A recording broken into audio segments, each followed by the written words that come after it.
Hello అండి, నమస్తే. Welcome back to my channel Renuka Harni. ఇవాళ కోల్డ్ అండ్ కాఫ్ కోసం నేనైతే కొన్ని హోమ్ రెమెడీస్ అయితే చెప్పబోతున్నానండి. నాకు హర్నికి కూడా కాస్త కోల్డ్ ఉంది, సో మేము ప్రిపేర్ చేసుకోబోతున్నాము. మీకు కూడా ఈ రెమెడీస్ నచ్చినట్లయితే మీరు కూడా ప్రిపేర్ చేసుకోండి. చాలా మందికి తెలిసి ఉండొచ్చు, తెలియని వాళ్ళ కోసం చెప్తున్నానండి. వాళ్ళు ప్రిపేర్ చేసుకోవచ్చు అనమాట. మనకి ఇది యూజ్ చేయడం వల్ల మనకి 1 డేలోనే మంచి రిజల్ట్ అయితే ఉంటుంది. మనకి చాలా రిలీఫ్ వస్తుంది అనమాట. సో నేనైతే ప్రిపరేషన్ స్టార్ట్ చేస్తున్నాను, మీరు కూడా ఒక్కసారి చూసేసేయండి. నేనైతే ముందుగా కషాయం ప్రిపేర్ చేస్తున్నానండి. ఈ కషాయం మనం తీసుకోవడం వల్ల కోల్డ్ నుంచి కాఫ్ నుంచి మనకి మంచి రిలీఫ్ అయితే వస్తుంది. థ్రోట్లో ఇరిటేషన్ కూడా చాలా వరకు తగ్గిపోతుంది అనమాట. సో ఇది చేసుకోవడం కూడా చాలా సింపుల్. అలాగే ఇంట్లో ఉండే ఐటమ్స్తోనే మనం ప్రిపేర్ చేసేసుకోవచ్చు. మరి దీనికోసం అయితే నేను ఇట్లా రోల్ తీసేసుకొని అందులో నేను 1 స్పూన్ వరకు మిరియాలు వేసుకున్నాను. అలాగే 1 టీ స్పూన్ వరకు జీలకర్ర కూడా యాడ్ చేసుకున్నాను. 2 ఇంచుల సొంటి ముక్కను కూడా తీసుకున్నాను అనమాట. ఈ సొంటిని కూడా వేసేసుకుంటున్నాను. మీరు కావాలంటే దీన్ని కాస్త కాల్చి కూడా తీసుకోవచ్చు. అలాగే 2 ఇంచుల వరకు చెక్క తీసుకున్నాను, దాల్చిన చెక్క. అలాగే ఇందులో 6 నుంచి 7 వరకు లవంగ మొగ్గల్ని కూడా యాడ్ చేసుకున్నాను అనమాట. తర్వాత 3 యాలకులను తీసుకున్నాను. ఇంకా 2 టీ స్పూన్ల వరకు ధనియాలు కూడా వేసుకున్నానండి. అలాగే 1/4 టీ స్పూన్ వరకు వాము వేసుకోండి. వాము నా దగ్గర లేదండి, పౌడర్ రూపంలో ఉంది. వాము పొడి వేసుకుంటున్నాను దానికోసం. మీ దగ్గర వాము కనుక ఉన్నట్లయితే మీరు 1/4 టీ స్పూన్ వరకు వామును వేసుకొని ఇలా దంచేసుకోవాలి. మనం మరీ సాఫ్ట్గా దంచుకోవాల్సిన అవసరం లేదు. ఇట్లా కచ్చా పచ్చాగా దంచుకుంటే మాత్రం మనకి సరిపోతుంది. లేదు మీరు కావాలంటే మిక్సీకి వేసుకొనైనా కూడా మీరు తిప్పుకోవచ్చు అనమాట. నేనైతే ఇట్లా చక్కగా ఇట్లా పొడిగా ఇట్లా దంచుకున్నాను. మనకి ఇది దంచుతుంటే కూడా మంచి వాసన వస్తుందన్నమాట, మంచి స్మెల్ వస్తుంది. సో ఇట్లా కచ్చా పచ్చగా ఇలా దంచేసుకోవాలి. ఇందులో మనం వేసిన ఇంగ్రీడియంట్స్ అన్నీ మన హెల్త్కి మంచివే అన్నమాట. మీరు కావాలి అనుకుంటే ఘాటు కాస్త తగ్గాలి అనుకున్నట్లయితే మిరియాలని 1 టీ స్పూన్కి బదులుగా 1/2 టీ స్పూన్ వేసుకున్నా కూడా సరిపోతుంది. లేదు 1 టీ స్పూన్ వేసుకుంటే కూడా మనకి పర్ఫెక్ట్గా ఉంటుందన్నమాట. సో చూసారు కదండి, ఇలా కచ్చా పచ్చగా ఇట్లా దంచేసుకున్నాము. ఇప్పుడైతే మనం నెక్స్ట్ ప్రాసెస్లోకి అయితే వెళ్ళిపోదాము. దీనికోసం అయితే స్టవ్ ఆన్ చేసేసుకొని ఒక బౌల్ పెట్టేసుకొని అందులో 1 లీటర్ వరకు వాటర్ వేసుకోవాలి. ఈ వాటర్ కాస్త తెల్లనిచ్చి మనం ముందుగా దంచి పెట్టుకున్నాం కదా, ఈ పొడిని అంతటిని ఇలా తెల్లుతున్న వాటర్లో ఇట్లా వేసేసుకోవడమే. ఇది మనకి 10 మినిట్స్లో అయిపోతుందన్నమాట. ఈ కషాయం అయితే మనకి ప్రిపేర్ అయిపోతుంది. ఇవి చక్కగా తెల్లితే మాత్రం మనకి సరిపోతుందన్నమాట. సో ఒక్కసారి మిక్స్ చేసేసుకొని కాసేపు వదిలేద్దాము. చక్కగా మనం వేసిన ఇంగ్రీడియంట్స్లోని ఫ్లేవర్స్ అంతా ఈ వాటర్లోకి వచ్చేసి మనకి ఇలా కషాయం అయితే ప్రిపేర్ అయిపోతుందన్నమాట. ఇంతేనండి, చాలా సింపుల్. ఇవే ఇంగ్రీడియంట్స్తో మనం చక్కగా ఇంట్లో ఎప్పుడు కావాలంటే అప్పుడు మనం ప్రిపేర్ చేసేసుకోవచ్చు. మనం స్టోర్ చేసి కూడా ఈ పౌడర్ని పెట్టుకోవచ్చు అనమాట. మనకి కోల్డ్ నుంచి కాఫ్ నుంచి అయితే చాలా మంచి రిలీఫ్ అయితే వస్తుంది.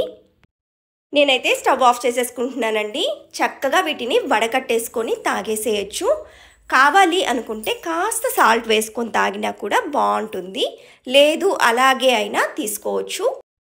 మరి చూసారు కదండి ఈ కషాయం రెసిపీని. మరి మీరు కూడా ఇంట్లో ఒక్కసారి ట్రై చేసి చూడండి. కోల్డ్ కాఫ్ ఉన్నవాళ్ళు ఈ వింటర్లో టీ కాఫీలకు బదులుగా చక్కగా ఇవి ప్రిపేర్ చేసుకున్నామంటే మనకి హెల్తీగానే ఉంటుంది. ఈ థ్రోట్ ఇన్ఫెక్షన్స్ అవి కూడా తగ్గుతాయి. ఇప్పుడైతే నేను సెకండ్ హోమ్ రెమెడీగా నేను సూప్ అయితే ప్రిపేర్ చేస్తున్నానండి. లెమన్ సూప్ చేస్తున్నాను. చాలా చాలా బాగుంటుంది. ఇంట్లో ఉండే ఇంగ్రీడియంట్స్తోనే మనమైతే ప్రిపేర్ చేసేసుకోవచ్చు. ఈ విటమిన్ సి సూపు మనకి కమ్మగా ఉండడమే కాకుండా మనకి హెల్తీగా కూడా ఉంటుందన్నమాట. చాలా ఈజీగా చేసేసుకోవచ్చండి. మరి నేను ఎలా చేస్తానో నా ప్రిపరేషన్ ఏంటో మీరు కూడా ఒకసారి చూసేసేయండి. దీనికోసం అయితే స్టవ్ ఆన్ చేసేసుకొని ఒక ప్యాన్ పెట్టుకొని అందులో 2 టీ స్పూన్స్ మాత్రం ఆయిల్ వేసుకోండి. కావాలంటే బటర్ కూడా వేసుకోవచ్చు. అలాగే 1.5 స్పూన్ వరకు జింజర్ వేస్తున్నానండి. అల్లంని చిన్న ముక్కలుగా కట్ చేసి వేసుకోండి. అలాగే వెల్లుల్లి రెబ్బల్ని కూడా చిన్న ముక్కలుగా కట్ చేసుకొని 1 టీ స్పూన్ వేసుకోవాలి. ఇవి కొంచెం ఒక్కసారి కలిపేసుకొని ఆ తర్వాత 1/2 కప్పు వరకు క్యారెట్ ముక్కలు వేసుకుంటున్నాను. చిన్న ముక్కలుగా కట్ చేసుకోవాలి. తర్వాత ఇందులో ఒక పావు కప్పు వరకు బీన్స్ వేసుకుంటున్నాను. మీరు కావాలంటే క్యాప్సికమ్ ఇట్లా ఏవైనా వేసుకోవచ్చు, ఉల్లికాడలు వేసుకోవచ్చు. అలాగే ఒక అరకప్పు వరకు కార్న్ వేసుకుంటున్నాను. స్వీట్ కార్న్ తీసుకున్నాను నేను. వీటన్నిటిని ఒక్కసారి ఇట్లా మిక్స్ చేసేసుకోవాలి. కొద్దిగా సాల్ట్ వేసేసుకొని కలుపుకోండి. ఈ వెజ్జీస్ని మరీ ఓవర్ కుక్ చేయాల్సిన అవసరం లేదండి. కొద్దిగా అట్లా ఫ్రై చేసుకుంటే సరిపోతుంది. మనకి 1 మినిట్ అట్లా ఉంచుకుంటే మాత్రం మనకి సరిపోతుంది. అంతకు మించి అయితే మనకి అవసరం లేదు. చూడండి, మనకి ఈ వెజ్జీస్ అన్నీ కలిసి మనకి ఎంత కలర్ఫుల్గా ఉన్నాయో చూడడానికి చాలా బాగుంది కదా. ఇప్పుడైతే నేను ఇందులో వాటర్ యాడ్ చేసుకుంటున్నానండి. నేనైతే 3/4 లీటర్ వరకు వాటర్ అయితే తీసుకున్నాను. మీరు కావాలంటే ఇంకొంచెం ఎక్సెస్గా కూడా తీసుకోవచ్చు. చూడండి, చక్కగా హెల్దీగా మనమే మన చేతులతో ఇంట్లో సూప్ని ప్రిపేర్ చేసేసుకోవచ్చు. మంచిగా ఉంది కదా. ఇప్పుడైతే మనకి ఈ వాటర్ అంతా తెల్లుతున్నాయి.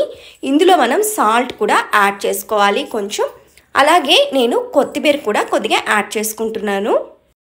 ఈ సూప్ మనకి కొంచెం చిక్కగా ఉండాలి అనుకున్నట్లయితే 1 టీ స్పూన్ కార్న్ఫ్లోర్ తీసుకొని అందులో కాస్త వాటర్ వేసేసి మిక్స్ చేసుకొని మనం ఈ సూప్లో మిక్స్ చేసుకుంటే మనకి కొద్దిగా థిక్నెస్ వస్తుందన్నమాట.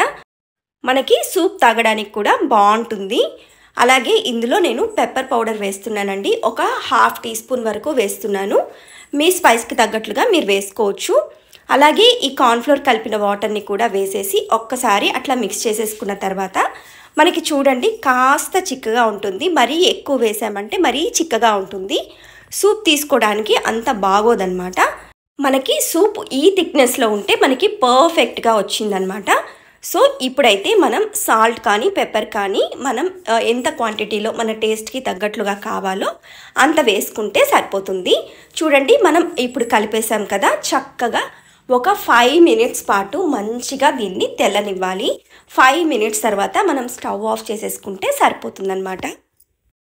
మనం ఈ సూప్ కోసం ఏ వెజ్జీస్ కావాలంటే కూడా అవి వేసుకోవచ్చు. క్యారెట్, క్యాప్సికమ్, బీన్స్ ఇట్లా ఏవైనా వేసుకోవచ్చండి. ఉల్లికాడలు ఉంటే పర్టికులర్గా వేసుకోండి, చాలా బాగుంటాయి. మనకైతే చూడండి చక్కగా సూప్ అంతా బాగా ఉడికిపోయింది. నేనైతే స్టవ్ ఆఫ్ చేసేసుకుంటున్నానండి. చాలా ఫాస్ట్గా చేసేసుకోవచ్చు. 10 మినిట్స్లో మనకి సూప్ రెడీ అయిపోతుంది. చూడండి, నేనైతే స్టవ్ ఆఫ్ చేసేసానండి. ఆఫ్ చేసిన తర్వాత ఒక లెమన్ అయితే ఇట్లా స్క్వీజ్ చేసుకుంటున్నాను. పెద్ద నిమ్మకాయ అయితే 1/2 తీసుకుంటే సరిపోతుంది. చిన్నదైతే ఒక ఫుల్ లెమన్ అంతా స్క్వీజ్ చేసేసుకుంటే అయిపోతుందన్నమాట. అంతేనండి, మనకైతే సూప్ అయితే రెడీ అయిపోయింది. వేడి వేడిగా ఈ లెమన్ సూప్ తీసుకుంటే మనకి కోల్డ్, కాఫ్ అన్నీ పరారనమాట. అంత బాగుంటుంది. మరి చూసారు కదండి కోల్డ్, కాఫ్ కోసం మన హోమ్ రెమెడీస్ని. మరి ఈ వీడియో కనుక మీకు నచ్చినట్లయితే లైక్ చేయండి, షేర్ చేయండి, కామెంట్ చేయండి. అలాగే కొత్తగా చూస్తున్న వాళ్ళు ఎవరైనా ఉంటే ప్లీజ్ అండి సబ్స్క్రైబ్ చేసుకోండి. Thank you so much.